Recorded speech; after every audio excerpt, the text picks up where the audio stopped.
Di sesi ini kita akan melanjutkan pelajaran kita tentang implikasi-implikasi yang kita tarik dari narasi sejarah perjumpaan Musa dengan Allah di semak yang terbakar di padang gurun Midian. Kita sudah melihat bahwa ini bukan saja titik penentuan kehidupan Musa, tapi juga titik penentuan dari seluruh sejarah manusia.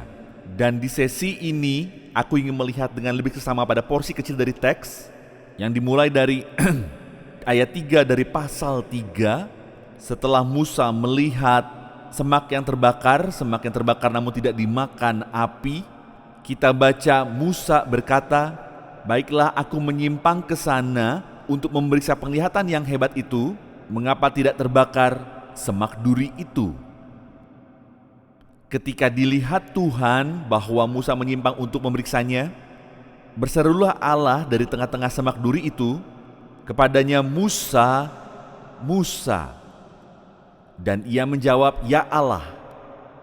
Lalu Allah berfirman, "Janganlah datang dekat-dekat. Tanggalkanlah kasutmu dari kakimu, sebab tempat di mana engkau berdiri itu adalah tanah yang kudus." Lagi ia berfirman, "Akulah Allah ayahmu, Allah Abraham, Allah Ishak, dan Allah Yakub." Lalu Musa menutupi mukanya, sebab ia takut memandang Allah. Izinkan aku mulai dengan mengacu kepada karya dari filsuf eksistensialis Prancis Jean-Paul Sartre, yang mungkin karyanya yang paling terkenal adalah drama yang ia tulis dengan judul No Exit. Dan dalam drama itu, lakon terakhir ditutup dengan sekelompok orang duduk dalam sebuah ruangan tanpa pintu, dan mereka menatap satu sama lain, mengecilkan masing-masing menjadi objek, dan di bawah tatapan mata yang dialami orang-orang ini, Sartre berkata dalam kesimpulan drama itu, neraka adalah orang lain. Tentu saja dalam keseluruhan karyanya, dalam seluruh karya filsafat dan drama, ia sebagai orang ateis terus mengatakan bahwa bukan saja tidak ada jalan keluar bagi manusia dari penderitaan neraka, tetapi bahwa itu adalah karena tidak ada akses kepada Allah, tidak ada akses kepada yang sakral, tidak ada akses kepada realita transenden. Umat manusia ia gambarkan sebagai hasrat-hasrat yang sia-sia, dan baginya gambaran final bagi kondisi kita manusia ditemukan dalam kata mual. Ia berkata itu adalah karena kita terbelenggu, kita terjebak di sini dan sekarang di dalam sekuler, dan tidak ada pelepasan dari jebakan itu. Tidak ada pintu, tidak ada jendela yang melaluinya kita dapat menjangkau apapun yang memiliki signifikansi kekal. Di abad ke-20, dua orang sosiolog agama yang terbesar di dunia adalah Henry Kramer dan Mircea Eliade. Dan Eliade meresponi gambaran keadaan sulit manusia ini dengan berkata, "Ya betul, manusia dalam kondisi yang najis, yang nyatanya dalam kondisi kita yang sudah jatuh, kita memilih. Bukan karena tidak ada akses ke yang kudus, bukan karena tidak ada cara di mana kita dapat berjumpa dengan yang sakral tersebut, tetapi karena kita memilih suatu keberadaan yang adalah najis." Menurutku, jika saja Anda menyadari tentang budayamu, Anda dapat melihat bahwa kenajisan menandai budaya kita dalam setiap medium, dan adalah kenajisan yang terus meningkat dari tahun ke tahun. Perkataan kita yang najis atau kotor hanyalah merupakan ekspresi dari kesadaran kita akan kehidupan dalam dunia yang najis itu. Tapi Eliade melanjutkan dengan mengatakan bahwa sejauh apapun kita berusaha untuk hidup dalam kenajisan, sejauh apapun kita memilih yang najis dari yang sakral, kehidupan manusia sama sekali tidak mungkin dapat dihidupi dalam kenajisan total. Karena bagi Eliade dan penelitiannya terhadap seluruh budaya di bumi, pada akhirnya bukannya tidak ada akses kepada Allah, bukannya tidak ada jalan keluar dari kenajisan, tapi sebaliknya tidak ada kelepasan-pelepasan dari yang sakral. Karena kemanapun kita pergi, yang sakral mendatangi kita.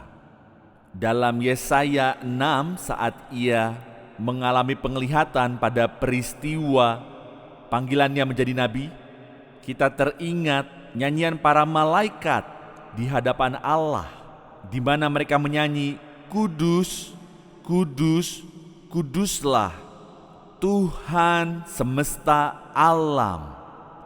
Dan apalagi isi dalam lagu itu, seluruh bumi penuh dengan kemuliaannya.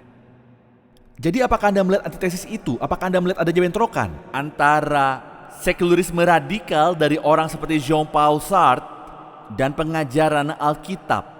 Pengajaran Alkitab adalah bukannya yang kudus dan yang sakral ada dalam satu bagian dunia yang tersembunyi, dalam suatu ruang esoterik di mana hanya para pemikir yang paling hebat dan elitlah yang bisa menembus untuk menemukan sedikit kilasan dari yang kudus. Sebaliknya, seluruh bumi dipenuhi dengan kemuliaan Allah. Jadi mengapa kita memiliki nuansa kenajisan ini? Nah, Calvin menjawab pertanyaan itu dengan cara ini. Ia berkata seluruh ciptaan adalah sebuah teater yang megah,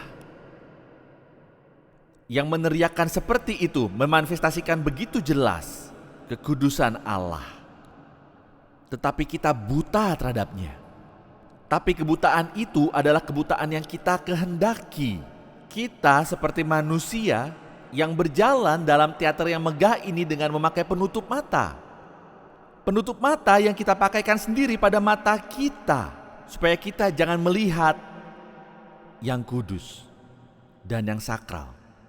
Karena tidak ada yang lebih menakutkan bagi makhluk berdosa daripada disingkapkan kepada yang kudus.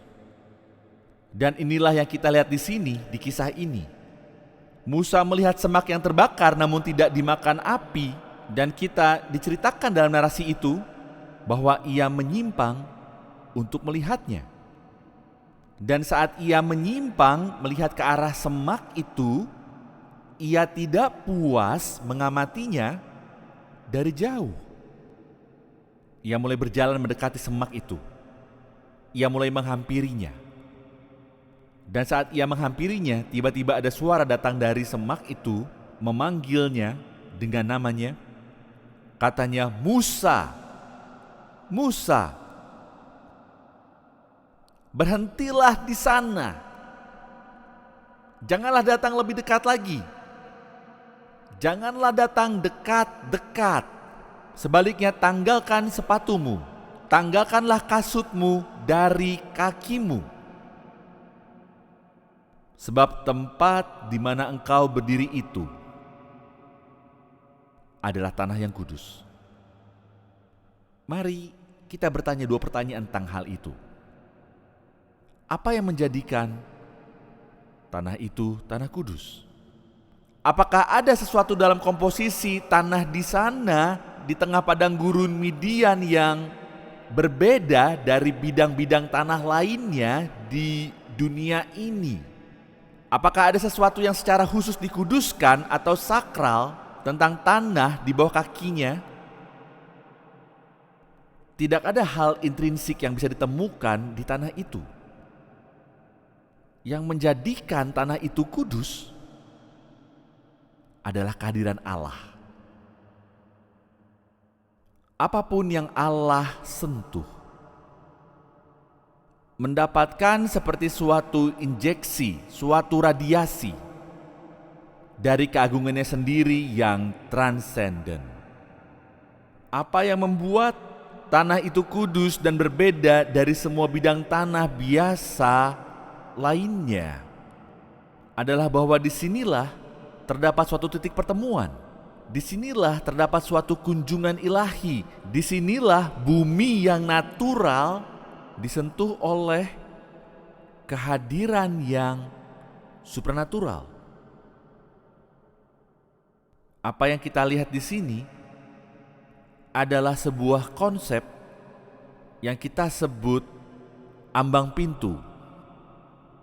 Sebuah ambang pintu yang menandai sebuah titik, yang menandai suatu tempat yang transisi. Boleh dikatakan suatu perbatasan yang berada di antara yang natural dan yang supranatural. Perbatasan itu telah diseberangi saat Musa datang mendekat, dan Allah berkata, "Cukup sejauh itu, jangan lebih jauh, Musa." Setiap minggu pagi kami mencetak sebuah buletin di sini, di St. Andrews. Di halaman depan buletin, kami menulis kata-kata ini. Kita menyeberangi ambang pintu dari yang sekuler kepada yang sakral, dari yang umum kepada yang tidak umum, dari yang najis kepada yang kudus. Nah, aku harus mengakui bahwa aku yang menulisnya dan aku melakukannya dengan suatu alasan.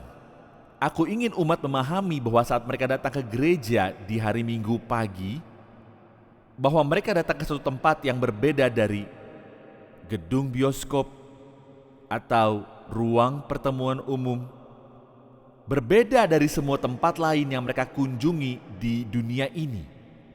Segera setelah mereka membuka pintu dan berjalan masuk, mereka telah membuat suatu transisi. Mereka telah melewati ambang pintu. Mereka sedang masuk ke dalam tempat yang kudus, karena ini adalah tanah yang kudus.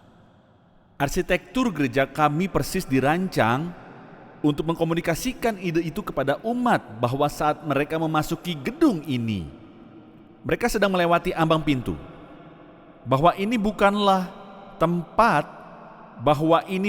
tempat yang mengalami kemenangan sekuler. Banyak hal yang telah dikatakan tentang sekularisme dan sekularisasi. Semua itu berarti bahwa istilah sekuler orisinilnya di dunia kuno berarti dunia ini, dalam arti saat khusus ini sekularisme mengajarkan ini, bahwa ada yang di sini ini, ada yang saat ini, dan hanya itulah yang ada. Tidak ada surga, tidak ada dunia kekekalan, tidak ada dunia transenden. Sekularisme berarti suatu komitmen bahwa Anda hanya hidup satu kali saja, dan bahwa hanya ada dunia ini, tidak ada yang lebih dari itu. Tapi saat kita masuk pintu itu, kita melewati ambang pintu dari yang sekuler dan masuk ke dunia yang sakral. Dan apa yang sakral adalah apa yang berbeda. Apa yang sakral adalah apa yang telah dipisahkan, dan itu dipisahkan secara ilahi oleh Allah. Ruang yang sakral adalah tempat di mana Allah melangkah, di mana Ia bertindak, dan di mana Allah bergerak. Dan kita datang di sini di hari Sabat karena Allah memanggil kita untuk ada di sini. Ia berkata, "Inilah tempat di mana aku akan berjumpa dengan umatku pada hari Minggu pagi." Itulah sebabnya perjanjian baru menyatakan pada kita untuk tidak mengabaikan perkumpulan orang-orang kudus, karena kita membutuhkannya sebagai manusia setiap minggu untuk mengunjungi tanah yang kudus, untuk melepaskan diri dari yang sekuler dan menyeberangi perbatasan, masuk ke dalam yang sakral. Ini adalah tempat di mana kita bergerak dari yang biasa kepada yang luar biasa. dari yang umum kepada yang tidak umum, dari yang najis kepada yang kudus. Jadi apa yang kita alami dalam hidup kita di sini adalah persis apa yang Musa alami di sana, di padang belantara dan di padang gurun. Ia datang mendekat, ia berjalan melewati ambang pintu, dan Allah berbicara kepadanya. Ia berkata, cukup sejauh itu, jangan lebih jauh Musa, tanggalkanlah kasutmu. Ini adalah tanah yang kudus. Ingat, di kitab Kejadian, pengalaman yang dialami Yakub di Betel. Aku akan membacakan ringkasan singkat dari kisah itu. Saat ia bermalam untuk tidur, dalam perjalanannya dan mendapatkan mimpi ini, sebuah penglihatan akan tangga yang ujungnya sampai di langit. Malaikat-malaikat Allah naik turun di tangga itu. Dalam mimpi ini, ia berkata, berdirilah Tuhan di sampingnya dan berfirman, akulah Tuhan Allah Abraham, nenekmu, dan Allah Ishak. Cara yang sama digunakan Allah untuk berbicara pada Musa kemudian di Keluaran. Ia menjanjikan sebuah janji perjanjian kepadanya. Lalu kita membaca Yakub bangun dari tidurnya. Berkatalah ia, sesungguhnya Tuhan ada di tempat ini dan aku tidak mengetahuinya. Ia ada di sini, persis di sini. Saat aku sedang tidur dengan kepalaku dialasi batu, Allah ada di sini. Dan aku tak mengetahuinya. Aku tidak mengetahuinya. Lalu apa yang ia katakan? Alangkah dahsyatnya tempat ini. Ini tidak lain dari rumah Allah, ini pintu gerbang surga. Dan ia mengambil batu yang menjadi alas kepalanya dan ia menuangkan minyak ke atas batu itu. Betapa anehnya, mengapa ia melakukan hal demikian? Ia sedang menguduskan bantalnya. Ia sedang menguduskan potongan batu itu. Ia sedang membuatnya sakral. Dengan menandainya ia berkata, ini adalah tanah yang kudus, ini adalah tempat yang sakral, karena di sini Tuhan Allah muncul kepadaku di dalam mimpiku. Aku membaca kisah tentang sebuah keluarga yang sedang berlibur ke St. Louis. Jangan tanya aku mengapa ada yang mau berlibur ke St. Louis, tapi mereka ke sana. Dan salah satu hal yang mereka ingin lakukan adalah mengunjungi katedral St. Louis. Dan ceritanya seperti ini, bahwa sebelum mereka memasuki gereja yang berarsitektur gotik ini, anak perempuan remaja itu bertingkah sedikit konyol dan meremehkan di tempat parkir, menertawai apa yang mereka sedang lakukan di perjalanan itu. Dan kemudian mereka memasuki pintu depan. Dan begitu mereka masuk ke dalam ruang ibadah, gadis itu menjadi terdiam total. Dan orang tuanya memperhatikannya dan mereka tidak bisa melupakan transformasi yang terjadi pada air mukanya saat ia memandang ke langit-langit yang berbentuk kubah itu dan melihat lengkungan-lengkungan gotik itu, melihat ubin-ubin keramik mosaik yang menggambarkan sejarah penebusan. Dan ia menjadi sangat berhati-hati. Saat melangkah, ia melihat sesuatu di seberang ruangan di katedral itu yang membuatnya ingin melihatnya lebih dekat. Ia menoleh ke orang tuanya dan bertanya, apakah boleh jika aku berjalan di sini? Anda lihat ia sangat terluapi dengan nuansa akan kehadiran dari kekudusan Allah. Itulah yang harus merupakan pengalaman kita setiap kali kita masuk ke dalam sebuah gereja. Karena di sini kita berjalan menyeberangi perbatasan. Kita melakukan suatu transisi. Kita melewati ambang pintu itu seperti yang Musa lakukan, dan akhirnya dalam narasi tentang Musa ini kita membaca bahwa Allah berfirman padanya, "Akulah Allah ayahmu, Allah Abraham, Allah Ishak, dan Allah Yakub." Dan inilah kalimat yang aku ingin Anda renungkan. Lalu Musa menutupi mukanya, sebab ia takut memandang Allah. Pada awalnya ia ingin melihat, ia menyimpang untuk mendekat. Tetapi saat ia menyadari kemana ia melangkah, saat ia menyadari di mana ia berdiri, saat ia menyadari siapa yang ada di sana, aku tak bisa melihat. Ini terlalu banyak untuk dialami. Tapi itu bukanlah akhir dari kisah ini. Ini barulah permulaan. Sebagaimana kita akan melihatnya dalam sesi-sesi berikutnya bersama-sama.